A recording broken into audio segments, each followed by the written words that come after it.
Hello acrobats. Today we're going to teach you two drills. We call them drill 1 and drill 2. They're really similar, they kind of mirror each other. They're foot-to-hand drills, and they're also going to be good for any time you want to learn hand-to-hand. It's always good to practice foot-to-hand first. This drill applies to many different washing machines and even movements aside from washing machines, but this is going to get you ready for Catherine's wheels, which we will teach in a future lesson. All right, you want to get started? Yep.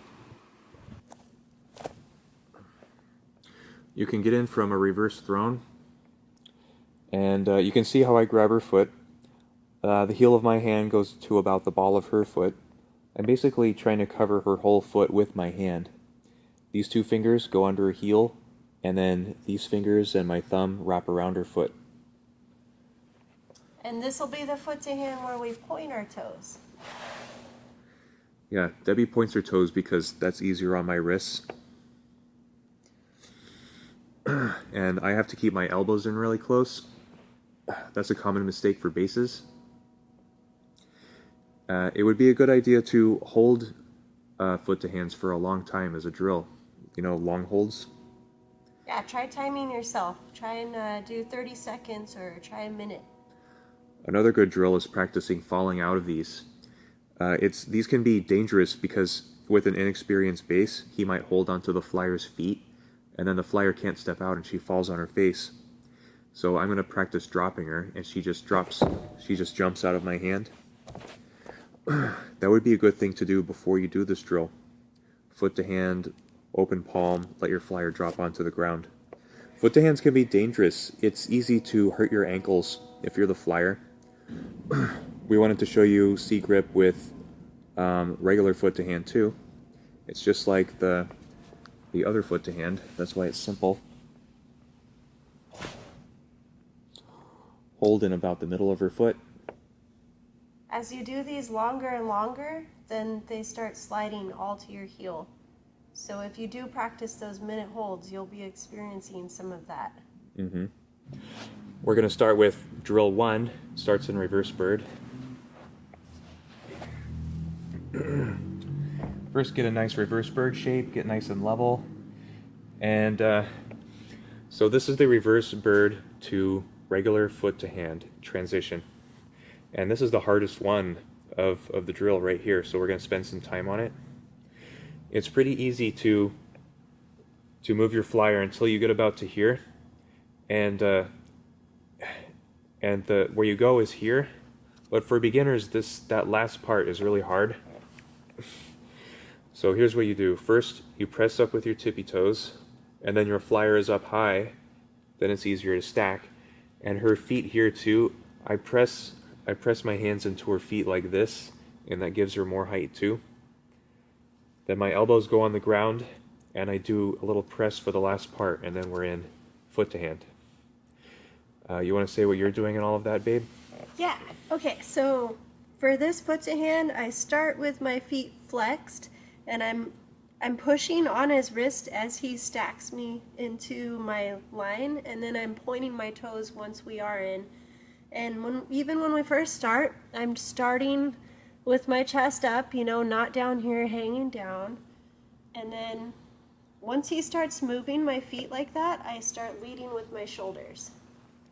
And then my job is to just be as straight as a board, as straight as I can the whole time he's stacking me. I'll show you something wrong that happens from reverse bird to foot to hand. Is the flyer will be too low, and then once it stacks, or you try to stack, and then it just overpowers me. The feet just press down on my hands, and we end up here. And that's because I wasn't keeping Debbie's body up high enough. And sometimes basses start their feet up too high in the reverse bird, and then it's even harder for taller flyers to stack in if they don't have something on the legs to be pushing. So Jacob has, you know, like this much foot on my legs to push.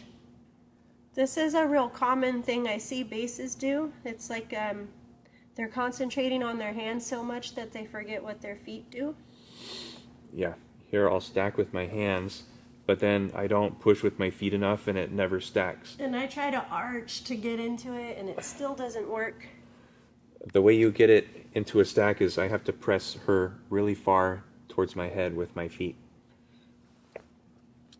Yeah. So the next part is the foot to hand to seated throne, and that's pretty easy, assuming you can get your feet through.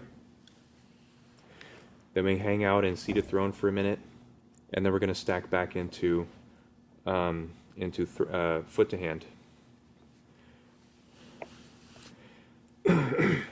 And then this transition going from foot to hand to reverse bird is a little tricky too. I have to reach my feet down lower than you would think, and then Debbie is going to lean against my feet. And then I lead with my hips. I let my hips drop first, and I kind of do like the worm down. Yeah. And you know you did it right if you land in a good reverse bird position. We're going to do a couple of these uninterrupted so you can see. Foot to hand, reverse throne, foot to hand, reverse bird. Do again. Foot to hand, reverse throne, foot to hand, bird. We're going to do reverse foot to hand first. Reverse foot to hand is the one that faces you, which seems a little bit backwards. I sometimes call reverse foot to hand facing foot to hand to make it less confusing. Ready? So anyway, the way we get in is Debbie's shoulders goes on her elbows go on my feet, and then she steps in my hands. So in this one, Debbie has to have her toes up. If she were to press her toes down, it would hurt my wrists. Are you doing anything in particular in this pose, babe? Yeah, I'm just flexing my feet so that the weight stays more in my heels. And then I'm just trying to keep a straight body. I'm squeezing my legs in just a little bit. Yeah. And you can see where my hands are on her feet. The heel of my hand goes all the way, almost all the way to her heel.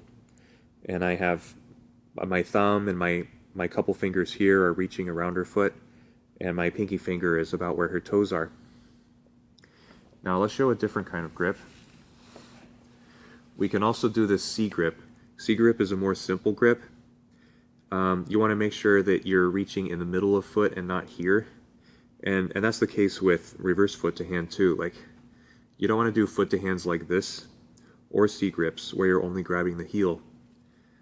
With a C grip, you want to hold the middle.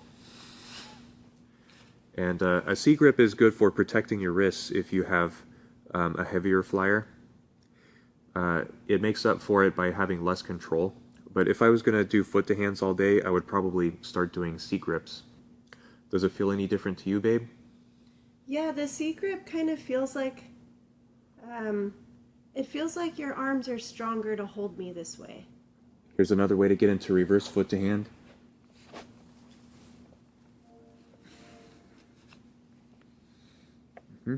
Now we'll show you this piece by piece. The first is the bird to the reverse foot to hand. This is the most difficult part because it's just difficult to go from a bird to reverse foot to hand. Debbie's going to put her hands on my legs, and then I grab her feet. And you can do this with straight legs, it's just harder, especially if you're a tall flyer. So I bend my legs a little bit, and then I stand up. I bring my feet through, and then put my toes on her butt, and she sits. We step into the reverse foot to hand. And this part is a little bit tricky too. There's ways to do it wrong. The tendency is to pike forward, and you don't want to do that. That makes for terrible transition. So let's go back to foot to hand, reverse foot to hand. Now this time Debbie is going to lead with her hips. That made for a much nicer shape. Now let's do that one more time so you can see what my hands are doing. So as soon as I pour weight into his feet, I'm doing it with the heels of my foot. I'm trying to flex my feet This is the foot to hand. We don't want to be pointing our toes, otherwise it'll crank his wrists back. Yeah. So Debbie pushes her hips onto my feet, and then I press my feet back. So I'll look like this for a second. Debbie is tilted up in straight body, and then I let her feet go and press her into a bird. We're going to show you what these look like uninterrupted first.